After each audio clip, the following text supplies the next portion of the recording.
बिस्मिल्लाहिर्रहमानिर्रहीम। पीर अफजल कादरी साहब ने साहबजादा साद हुसैन rizvi साहब के बारे में जो कहा था कि किबला अमीरुल मुजाहिदीन रहमतुल्लाह अलैह से उनकी बात हुई थी कि हम अपने औलाद में से किसी को तहरीक का अमीर नहीं बनाएंगे। तो ये बात जो है ये किबला पीर साहब और किबला अमीरुल मुजाहिदीन रहमतुल्लाह तआला अलैह इनके दरमियान हुई थी कि हम नहीं बनाएंगे, ठीक है ना।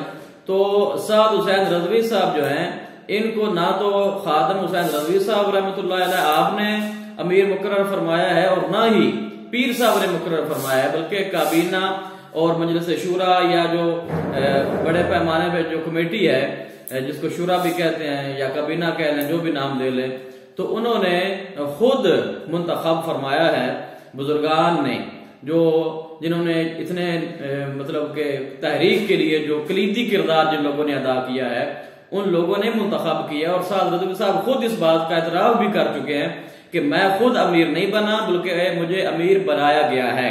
लिहाजा शरीय वाले से भी कोई फतवा जो है इस बात पर नहीं लगाया जा सकता कि देखो जी खादिम साहब जो है वो खुद नहीं चाहते थे कि मेरी औलाद को मैं बनाऊं, तो उन्होंने कब बनाया है?